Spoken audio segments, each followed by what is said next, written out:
ராசி மெய்யன்பர்கள். மிதுன ராசியை பொறுத்த வரைக்கும் என்ன, உங்களுக்கு சந்திரன் தான் யோகக்காரர். எப்படி? சந்திரனே யோகக்காரர்.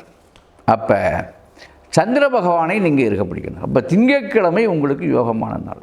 மிதுன ராசிக்கு இதெல்லாம் சூட்சமாக ரகசியம். பொருள் இல்லைன்னா இங்கே வேலை கிடையாது. அப்போ காசுகளை சேர்க்கணும், காசு பணத்தை சம்பாதிக்கணும்னா யாரை பிடிச்சா சரியாக வரணும்னா சந்திரனை பிடிக்கணும். தாய், உங்கள் தாயுடைய ஆசீர்வாதம். இந்த மிதுன ராசிக்காரர் மட்டும் அவங்க அம்மாவை நல்லா இருக பற்றினீங்கனாலே நல்ல வாழ்க்கை வாழலாம். அம்மாவுடைய பாதத்தை பணிஞ்சிங்கனாலே, பெற்ற தாயை பணிந்தால் மிதுன ராசிக்காரன் பெரிய ஆளாக வந்துடலாம். உண்மை அதுதான்.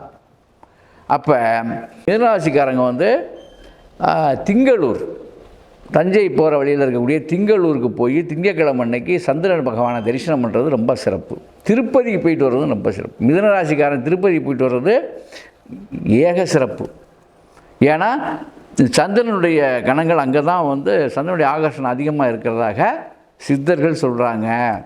அப்போ சந்திரனுக்குரிய வெள்ளை கலர், வெள்ளை வஸ்திரம், வெள்ளை ட்ரெஸ்ஸு போட்டுக்கிறது யோகத்தை கொடுக்கும். வெள்ளை கைக்குட்டை கையில் வச்சுக்கிறது யோகத்தை கொடுக்கும். முத்து நீங்கள் வந்து கையில் போட்டுக்கிறது யோகத்தை கொடுக்கும். யாருக்கு? மிதுனராசிக்காரங்க முத்தை போட்டுக்கிட்டால் காசு பண சேர்க்கை அதிகமாகும். கூட தன்னுடைய தாயாரை எப்பொழுதும் தன்னுடைய ஒரு கடை வச்சுருக்கீங்க, உங்கள் ஏதாவது ஒரு செயல் செய்றீங்க, அதுக்கு அம்மாவை கூட வச்சுக்கிட்டு செஞ்சிங்கன்னா ரொம்ப சிறப்பாக இருக்கும். இல்லை அம்மா தொட்டு கொடுத்து ஒரு விஷயத்தை பண்ணிங்கன்னா ரொம்ப சிறப்பாக இருக்கும். யாருக்கு? மிதுனராசிக்காரங்களுக்கு. ஆகவே அன்பர்களே, உங்களுக்கு நம்பர்னு பார்க்கும்போது 2ஆம் நம்பர், இலக்கம் வந்து 2, சந்திரனுடைய நம்பர். 2ஆம் எண் வர்ற மாதிரி பார்த்துங்க. நீங்கள் குடியிருக்க வீடு, உங்கள் வண்டி, வாகனம், எல்லாம் விஷயமே 2. இந்த 2வது இலக்கம் வந்து உங்களுக்கு வெற்றியை தேடித்தரும். திங்கட்கிழமை வெற்றியை கொடுக்கும்.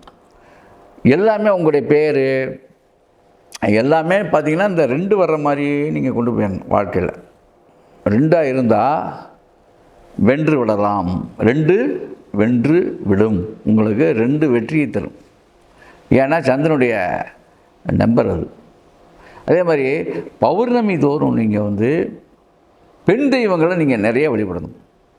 திருக்கடையூர் போகலாம், காஞ்சி காமாட்சி, மதுரை மீனாட்சி, காசி விசாலாட்சி, இதெல்லாம் நீங்கள் வழிபடக்கூடிய தெய்வங்கள்.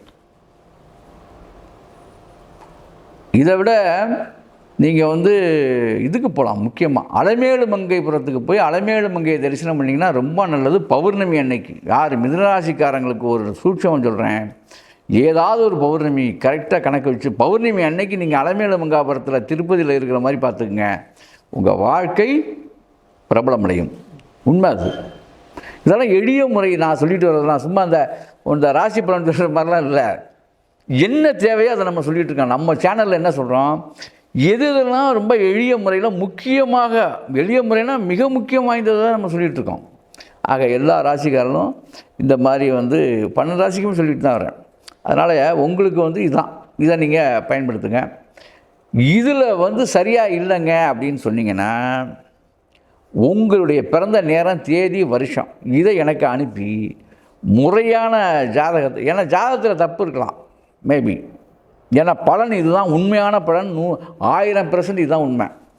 இதில் ஏதேனும் குளறுபடிகள் என்னங்க அந்த மாதிரி அங்கெல்லாம் போனேன் சரியாக இல்லைன்னு சொன்னீங்கன்னா உங்களுடைய பிறந்த நேரம், தேதி, வருஷத்தை எனக்கு அனுப்புங்க. அனுப்பி ஜாதகத்தை மீண்டும் ஸ்புடம் பண்ணி முறையாக போட்டு பார்த்து உண்மையிலே நீங்கள் அந்த ராசி தானே நம்ம கணக்கெடுக்கணும்.